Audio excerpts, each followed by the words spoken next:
दोस्तों काफी सब्सक्राइबर्स का मेरे पास सवाल आता रहता है एएमसी कंपनीज को लेकर। एचडीएफसी एएमसी, एबीएसएल एएमसी, जितनी भी लिस्टेड एएमसी कंपनीज है यानी कि एसेट मैनेजमेंट कंपनीज, उसमें अभी आपको क्या करना चाहिए, क्योंकि ये सभी कंपनीज एक ह्यूज डिस्काउंट पे ऑलरेडी अवेलेबल है। तो क्या आपको इन कंपनीज में इन्वेस्ट करना चाहिए इस पॉइंट ऑफ टाइम पे, या फिर अभी आपको और वेट करना चाहिए? आज हम लोग एएमसी की जितनी भी कंपनीज मार्केट में लिस्टेड है उन सबकी यहां पर फंडामेंटल्स देखेंगे, समझेंगे किसका फंडामेंटल कैसा है, और बात करेंगे कि आपको अभी एएमसी कंपनीज में क्या करना चाहिए। दोस्तों सबसे पहले कुछ नंबर्स देख लेते हैं एचडीएफसी एएमसी के। तो सबसे पहले दोस्तों इसकी रीसेंट रिजल्ट्स हम यहां पर देख लेते हैं। तो रिसेंटली अगर हम रिजल्ट्स देखते हैं, सेल्स की फिगर देखते हैं, तो 550 करोड़ के आसपास की इसकी सेल है। अगर आप लास्ट क्वार्टर से कंपेयर करेंगे, बहुत ज़्यादा ग्रोथ इसके नंबर्स में यहाँ पर देखने को नहीं मिल रही है। वहीं दोस्तों अगर प्रॉफिट की भी बात करते हैं तो प्रॉफिट में थोड़ी ग्रोथ यहाँ पर देखने को मिलती है, लेकिन बहुत ज़्यादा म्यूटेड ग्रोथ है। तो ग्रोथ यहाँ पर दिखती है अगर आप लास्ट क्वार्टर से कंपेयर करते हैं, लेकिन बहुत ज़्यादा ग्रोथ वहाँ पर नहीं है।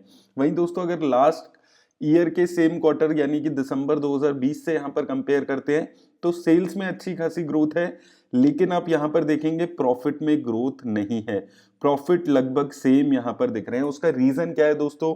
लगातार इन सभी कंपनीज के ऊपर अपनी एक्सपेंस रेशो को कम करने का प्रेशर आ रहा है, और एक्सपेंस रेशो ही एक तरीका है जिससे म्यूचुअल फंड्स अपनी अर्निंग्स करते हैं। एक्सपेंस रेशो वो रेशो होती है जो म्यूचुअल फंड्स इन्वेस्टर से चार्ज करते हैं। तो लगातार एक्सपेंस रेशो कम करने के प्रेशर की वजह से यहाँ पर 1-1.5 साल में आप देखेंगे लगभग फ्लैट रिटर्न्स यहाँ पर दिख रही है अगर हम इसके प्रॉफिट की बात करते हैं। ओवरऑल दोस्तों एक बार हम देख लेते हैं। ओवरऑल दोस्तों अगर आप 5 सालों में इसकी सेल्स ग्रोथ देखेंगे 8% के आसपास की है, 3 सालों में 5% और 1 साल में 15%।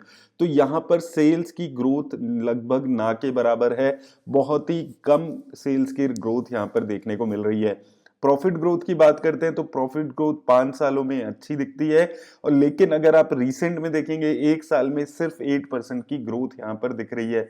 उसका रीजन वही दोस्तों जो मैं आपको बता रहा हूँ कि अभी तक एचडीएफसी एएमसी अपने म्यूचुअल फंड्स पे 1.5-2% तक की भी एक्सपेंस रेशो चार्ज किया करता था, अगर आप आज से 3-4 साल पहले की बात करते हैं। लेकिन अब बहुत सारे म्यूचुअल फंड्स मार्केट में आ गए हैं, उसकी वजह से यहाँ पर बहुत ज्यादा प्रेशर पड़ रहा है एचडीएफसी एएमसी के ऊपर अपनी रिटर्न्स को कम करने के लिए। रिटर्न ऑन इक्विटी की बात करते हैं तो रिटर्न ऑन इक्विटी यहाँ पर ठीक इसकी दिख रही है। उसी तरह दोस्तों यहाँ पर अगर आप इसकी पीई रेशो पे बात करेंगे तो 33 की है।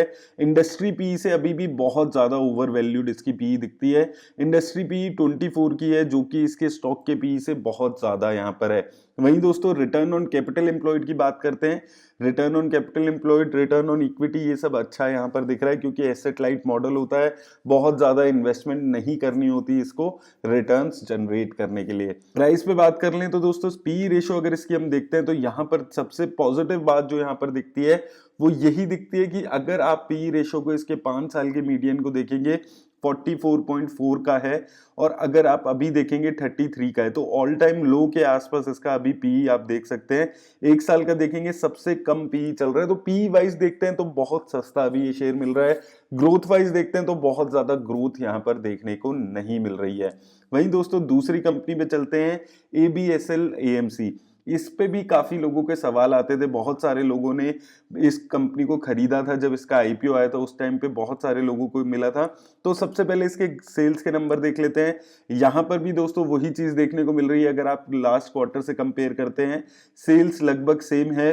दिसंबर 2021 में 334 करोड़ के आसपास की सेल है, जो सितंबर 2021 में 332 करोड़ के आसपास थी। तो सेल्स लगभग यहाँ पर सेम दिख रही है। प्रॉफिट ग्रोथ की बात करें, प्रॉफिट बिफोर टैक्स अगर देखते हैं तो वहां पर भी बहुत ज्यादा ग्रोथ नहीं है। 231 करोड़ की सेल के अगेंस्ट इस बारी 249 करोड़ के आसपास की सेल हुई है। लास्ट क्वार्टर से अगर कंपेयर करते हैं, दिसंबर 2020 से यहां पर कंपेयर करते हैं तो ग्रोथ देखने को मिलती है, लेकिन बहुत ज्यादा ग्रोथ नहीं है अगर आप यहां से लास्ट क्वार्टर से भी कंपेयर करते हैं। वहीं दोस्तों अगर हम इसके ओवरऑल नंबर्स देख लेते हैं, सेल्स ग्रोथ देखिए 3 साल में नेगेटिव है, -3% की, 1 साल में भी -3% की है। प्रॉफिट ग्रोथ 1 साल में सिर्फ 6% की है, और 3 सालों में 15% के। तो यहां पर भी बहुत ज्यादा इंकरेजिंग नंबर्स ग्रोथ वाइज नहीं दिख रहे हैं। रिटर्न ऑन इक्विटी यहां पर भी दोस्तों ठीक दिखती है। वहीं अगर हम स्टॉक के पीई पे बात करते हैं तो अभी आप देखेंगे 500 रुपए के आसपास ही चल रहा है, लगभग अपने ऑल टाइम लो पे चल रहा है। 725 के अराउंड इसका आईपीओ प्राइस आया था और अभी 490 के आसपास ये चल रहा है। आईपीओ आने के टाइम से लगभग लगातार ये डाउनफॉल शेयर देख रहा है और अभी लगभग अपने ऑल टाइम लो पे चल रहा है। लेकिन स्टॉक पी इतना ज्यादा करेक्ट होने के बाद भी आप देखेंगे स्टॉक का पी 27.4 है, जो इंडस्ट्री पी से यहां पर भी ज्यादा दिख रहा है। तो यहां पर इतनी करेक्शन आने के बाद भी इस स्टॉक में अभी भी स्कोप लगता है कि शायद और करेक्शन यहां पर देखने को मिल सकती है। नेक्स्ट एएमसी कंपनीज को भी क्विकली दोस्तों देख लेते हैं। नेक्स्ट एएमसी कंपनी दोस्तों आ जाती है यूटीआई एएमसी। अब इसके अगर हम नंबर्स पे बात करते हैं रीसेंट क्वार्टर में, तो यहां पर आप देखेंगे कि जो रीसेंट क्वार्टर में नंबर आए हैं उसमें इनकी सेल्स कम हो गई है। 380 करोड़ के आसपास की सेल थी, जो अभी गिर के 309 करोड़ के आसपास रह गई है। तो सेल की ग्रोथ यहां पर नहीं है, बल्कि डी ग्रोथ सेल्स में देखने को मिली है। प्रॉफिट में भी दोस्तों वही चीज देखने को मिली है, प्रॉफिट कम हो गए हैं, डी ग्रोथ हो रही है प्रॉफिट की, सेल्स की भी यहां पर डी ग्रोथ देखने को मिल रही है। वहीं दोस्तों अगर हम नीचे चलते हैं, इसके एक बारी नंबर्स देख लेते हैं। सेल्स ग्रोथ देखिए 3 सालों में 1% की है और 3 सालों में अगर प्रॉफिट की ग्रोथ भी देखेंगे तो 7% की है। तो यहां पर भी सिंगल डिजिट में नंबर्स देखने के मिल रहे हैं अगर आप लॉन्ग टर्म में बात करते हैं। यहां पर लेकिन रिटर्न ऑन इक्विटी भी बहुत अच्छी रही है। और अगर आप दोस्तों इसके शेयर पे बात करते हैं, अगर आप 5 साल का यहां पर देखते हैं, हालांकि अभी रिसेंटली लिस्टेड है, लगभग 2020 में ही ये लिस्ट हुआ। यहां पर आप देखेंगे लगभग 1200 रुपए के ऑल टाइम हाई के बाद ये अभी 868 के आसपास ट्रेड कर रहा है। और अगर आप यहां पर देखेंगे काफी कम स्टॉक का पीई है अगर आप इंडस्ट्री से कंपेयर करते हैं।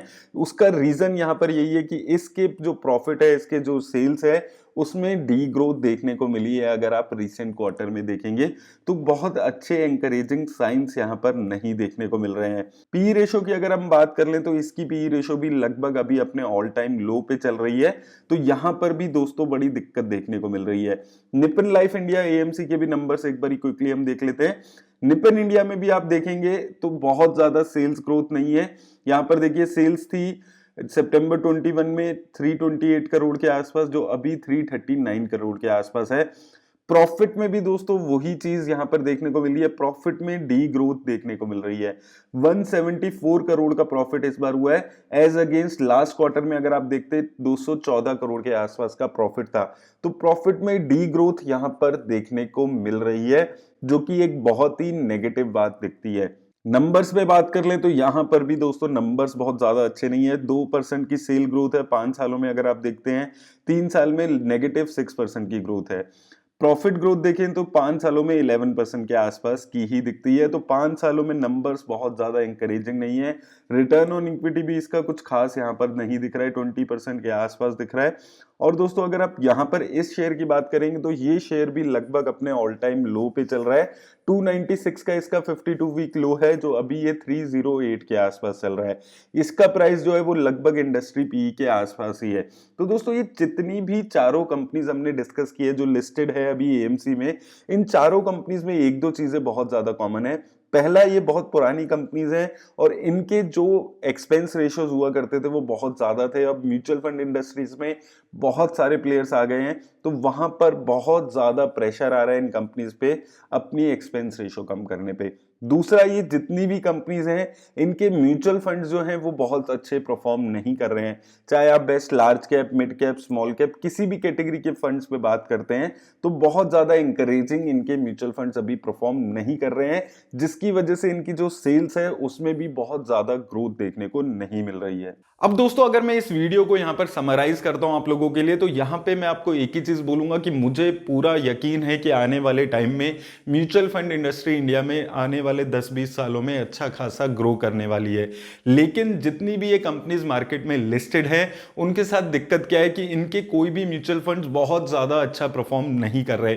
चाहे आप एचडीएफसी एएमसी की बात करें, एबीएसएल की बात करें या आप यूटीआई की बात करें, ऐसा नहीं है कि इनके बहुत सारे फंड्स बहुत अच्छा परफॉर्म कर रहे हैं। इन सभी एएमसीज का एक दो फंड्स ऐसा है जो अच्छा परफॉर्म कर रहे हैं। साथ में सारी जो एएमसीज हैं इनकी एक्सपेंस रेशो आज के टाइम पे बहुत ज्यादा है। अगर आप दूसरी एएमसी कंपनीज देखेंगे, मिराई एसेट, एक्सिस, एसबीआई, कि एक्सपेंस रेशोज देखेंगे तो इनके कंपैरिजन में काफी कम है। तो आने वाले टाइम में इन कंपनीज के ऊपर भी प्रेशर आने वाला है कि ये अपनी एक्सपेंस रेशोज को कम करें, और साथ में जो म्यूचुअल फंड इंडस्ट्री में पैसा इस वक्त भी आ रहा है वो मेजरली पैसा आप देखेंगे एक्सिस म्यूचुअल फंड में जा रहा है, एसबीआई में जा रहा है, जिनके म्यूचुअल फंड्स परफॉर्म कर रहे हैं। तो जब तक इन कंपनीज के म्यूचुअल फंड्स परफॉर्म करना शुरू नहीं करेंगे, मुझे नहीं लगता कि ये कंपनीज भी परफॉर्म करेंगी। और मैं इन कंपनीज में से किसी भी कंपनी को किसी भी प्राइस पे अपने पोर्टफोलियो में ऐड नहीं करने वाला हूं जब तक इनके म्यूचुअल फंड्स परफॉर्म ना करें। और दोस्तों, ये वीडियोस बनाने का मेरा पर्पस भी ये रहता है कि आपको समझ आए कि अगर आप किसी कंपनी में इन्वेस्ट करना चाहते हैं